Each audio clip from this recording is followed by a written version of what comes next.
Hello and welcome to The World This Week with Tanya Francis. A look back at some of the biggest global news stories for an international city, brought to you by the London Live news team. This morning, hunger soars across conflict-ridden Burkina Faso as the UN estimates 630,000 people are on the brink of starvation.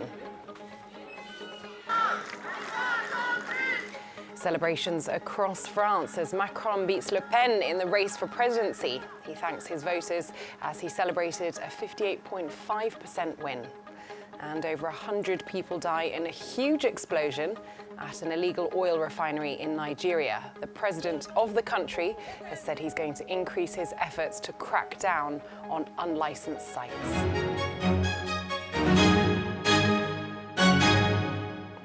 All of that on the way before 7:30. But first to Ukraine, where the war with Russia rages on for the 9th week. There was an explosion and we ran here. There were people under rubble. We pulled them out, gave them tourniquets and handed them to the ambulance. We also moved away people from a shelter, kids and the injured. The capital, Kyiv, was hit with multiple missile strikes this week. It happened just hours after President Joe Biden announced plans to send $33 billion of economic aid to Ukraine, and whilst the UN Secretary General was visiting the city. Today, right after our talks with UN Secretary General Antonio Guterres in Kyiv, Russian missiles flew to the city. 5 missiles. This says a lot about Russia's true attitude towards global institutions, about attempts of Russian authorities to humiliate the UN and everything that the organisation represents. Therefore, it requires corresponding powerful reaction. To Mariupol now, where Russia has stepped up attacks on the Azovstal steelworks, where it's reported hundreds of people are injured and taking shelter in the network of underground tunnels. Many of them trapped there for weeks. One of the Ukrainian military officers there made an urgent plea for help, saying Russia are continuing to drop bombs on the steel mill. In our military group, we have more than 600 injured guys with different levels of injuries. It's very difficult to administer medical assistance to them here. There is neither the conditions or medications and no personnel who can help them. We have civilians who are injured, to whom we administer assistance as we can. Here with us are civilians, hundreds of them. There are dozens of children. Here are many people with limited physical abilities, elderly people. The situation is very difficult. There is a big problem with water, food, other supplies. Nothing about supplying military with ammunition.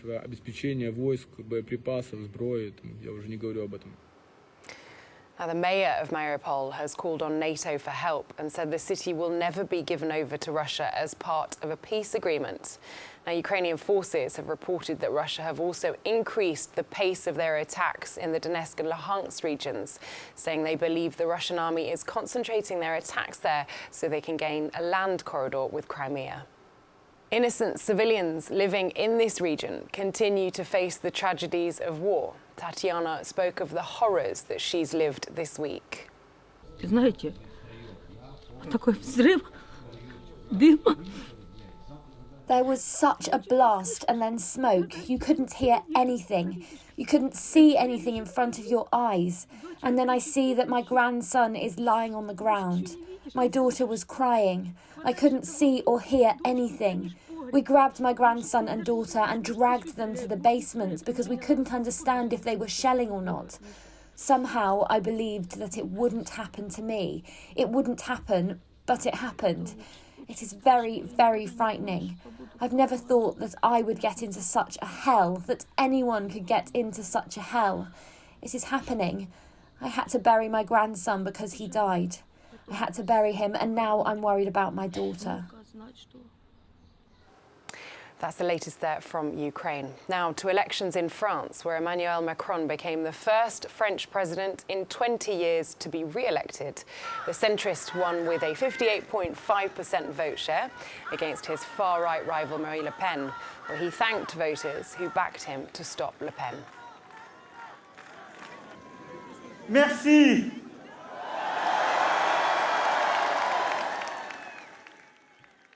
Thank you, dear friends, dear compatriots here in Paris and everywhere across the territory in France, overseas and abroad. Yes, first of all, thank you.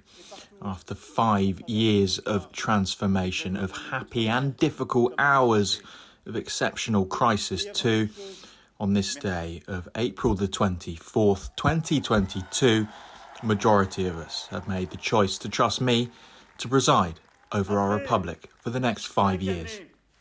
He is the first president to have won a re-election while still being in charge of his own government. However, this could change. Elections for the National Assembly are happening in June, and if Macron's party win, he will be able to name a new government and pass laws. But if another party gets the majority, he'll be forced to appoint a prime minister belonging to that new majority. Now to Nigeria, where more than 100 people have died and 70 injured after an illegal refinery exploded in the southeast of the country. Families from across the region came to collect their relatives' bodies for a private burial, with many charred beyond recognition. But for the 50 that were left behind, there was a mass burial held in the Abezi forest in Ohaji Egbema. Means of survival here is hard. So maybe as a result of finding things difficult that made them to join this business. There is no how you can provide job for people and they will prefer joining this kind of business, knowing that the risk is high. So I'm not actually saying that what they are doing is right, but I mean, from my own understanding, is part of, as a result of frustration that led them joining this kind of business. Explosions in the area reportedly happen often, but ones this big are said to be rare. Illegal refineries and oil bunkering have plagued Nigeria for years. There are high levels of unemployment and poverty, which makes illegal crude oil refining in the Niger Delta an attractive business, but sadly one with deadly consequences. My boss has been telling them that what they are doing is illegal, it's not good. He has been trying all he can for him to stop what they are doing. Now, that's exactly what he's telling them. That's exactly what happened. Exactly what happened. I'm aware of when he was telling them about bunkering business. That is very good, it's very deadly.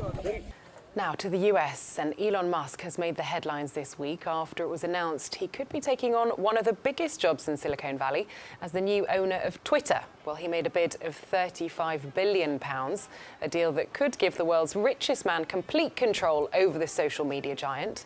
The move has sparked reaction across the world regarding how the billionaire might change Twitter, if he will privatise it, and what it will mean for freedom of speech on the platform. He actually silenced some of his critics when it comes to people talking about Tesla. And he cannot take it when somebody, attack a certain product. And so it's going to be that's going to be the tough point for him to say that it's going to be free speech. Free speech for you is hate speech for somebody else. Free speech for you is, a violation for, the laws and the policies of this country. I have a concern just based on his past behavior. And again, I don't know this man personally, but just based on his public behavior in the past, that his concept of freedom of speech is a very limited concept of freedom of speech for people who are already in positions of power.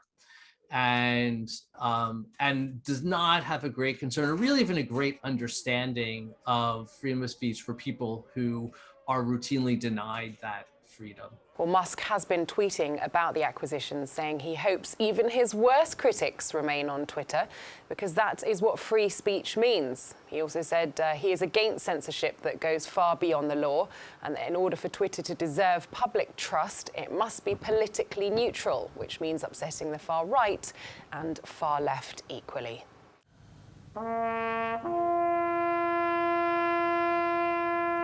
To Australia now, where this week they remembered those who lost their lives to war. Anzac Day is also marked in New Zealand and commemorates the troops who died in Turkey at the Battle of Gallipoli during World War I, while Australia's Prime Minister, Scott Morrison, was at a service in Darwin. But our world is changing. War does strike Europe again. Coercion troubles our region once more. An arc of autocracy is challenging the rules-based order our grandparents had secured. And democratic free peoples are standing together again. In facing this world, we must remember again, if only then, it is only then that we truly appreciate what these times require of us all.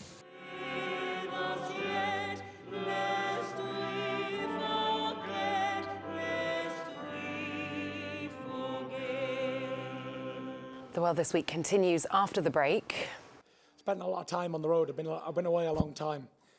I've fulfilled everything I've ever wanted to fulfill. Boxing heavyweight champion Tyson Fury on his latest title win in London and how he's planning on retiring from the sport.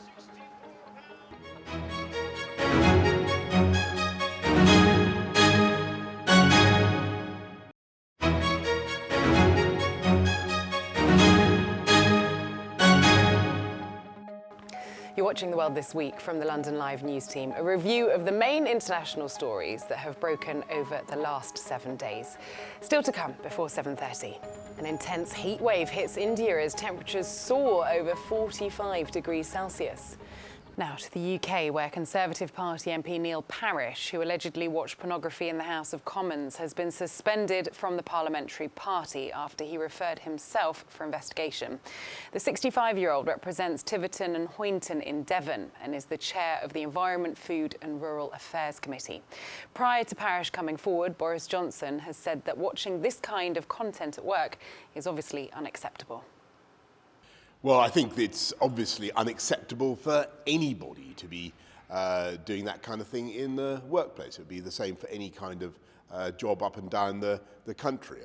Let's be absolutely clear about that. What needs to happen now is that the proper procedures need to be gone through.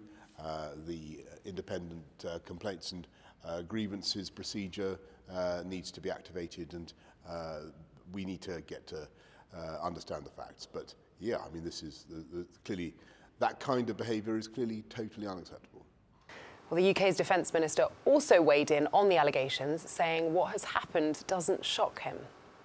I'm afraid I've done, nearly 15, 17 years in the House of Commons. We've seen over the years everything from, my old office in the House of Commons used to be John Prescott's office, where they had that legendary Christmas party with John Prescott when he was Deputy Prime Minister.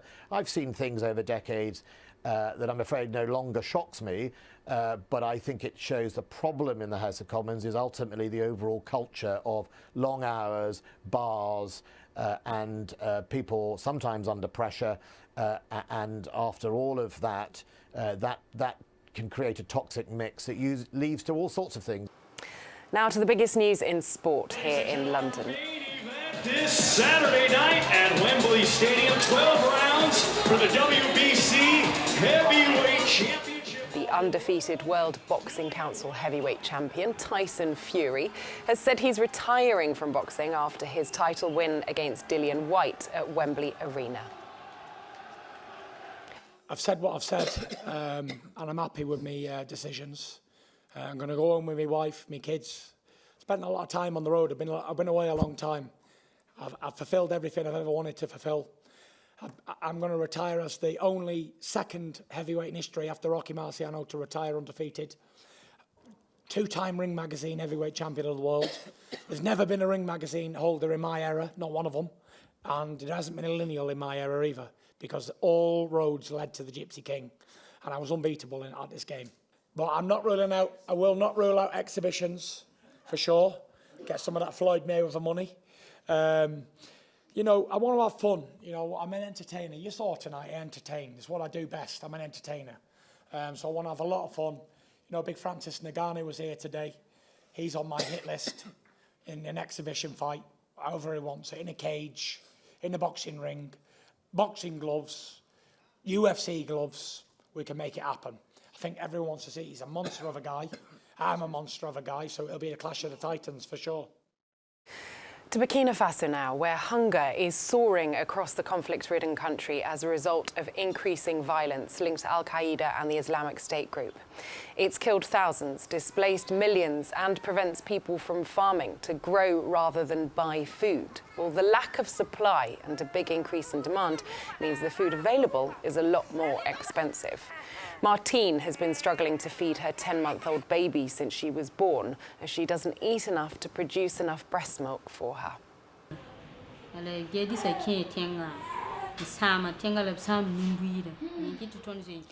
We left Dablo for Ouagadougou because of the fighting.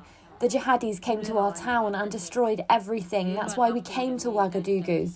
But we have many difficulties here.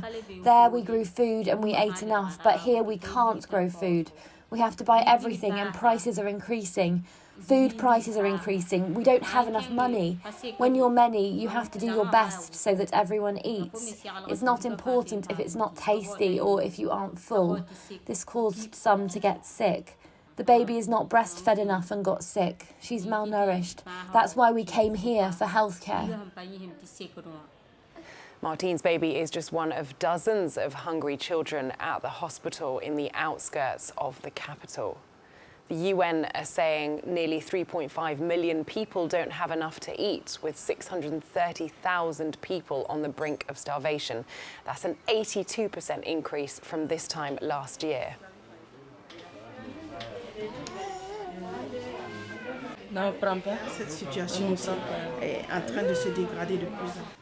At the security level, this situation is deteriorating more and more. There are more and more health centres closing. Populations are more in need of help. There are more than 2.5 million people who need food. In the face of that, we have to prepare to face this crisis, which is deteriorating more and more.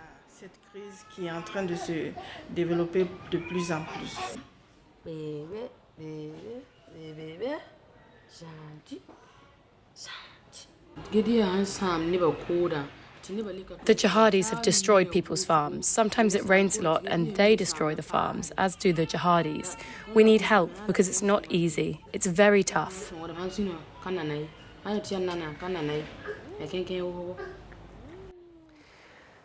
Now to India. It's higher than a 17-storey building and covers the area of 50 football pitches. That's the size of the landfill site that caught fire in northern Delhi. The capital has been engulfed in smoke, with people living close by having to live in dangerous conditions and breathe in toxic air. We are very scared. We inhale these gases, causing diseases. I feel pain while breathing. There are many like this. What to do? There have been plans for the last 10 years to close this landfill site, but the city relies on it, with 2,300 tonnes of garbage dumped there every day. Well, experts have said that the fire was caused by the severe heat wave that they're experiencing in India at the moment. Some of the hottest temperatures on record, getting as high as the mid-40s. Spell, which has intensified heat wave spell. This is the third spell actually. If you see in April, from 27 March to 11 March, there was a very long spell. Then another spell was there, started something like 17 to 20. Now this spell started around, 26, 27, more in the eastern India. Now fresh spell started northwest and central India from yesterday. So this spell will continue 1st or 2nd May. Now, let's bring you this before we end the show. We got the opportunity to take a look inside a glass house the size of a football pitch in central London this week. Hidden in Hyde Park, it's one of the biggest glass houses in the UK, and it grows plants for the royal parks of the capital and even Buckingham Palace. Well, thanks to automated roof vents and 12 zones, the Royal Parks nursery can house up to 450,000 plants. Let's take a look inside.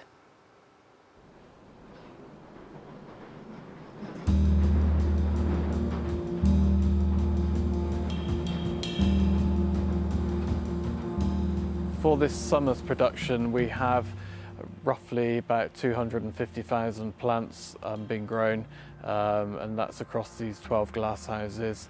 And yeah, they will be going out into the park in the next few weeks. This is Zone 1, where we grow tropical plants for the displays in St James's Park and in Regent's Park. As we go to the rest of the glass houses, we have different zones for different plants. We grow around 400 different varieties of plants, so that ranges from everything from these pelargoniums, which will go in front of Buckingham Palace, to some more herbaceous type plants that will go to Richmond Park. The plants themselves are specially chosen as the red for the guard's tunic.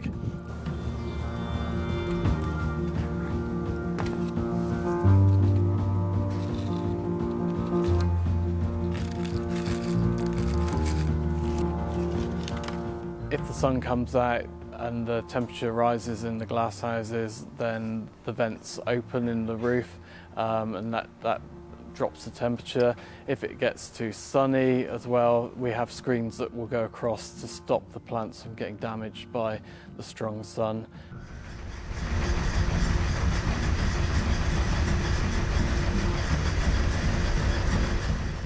By now we can reduce the temperature, and we can also pinch out some of the plants, so it's almost like cutting them back, which might sound drastic, cutting the flowers off of summer flowering plants, but it does help the plant in the long run. It means they bush out and becomes a much healthier plant.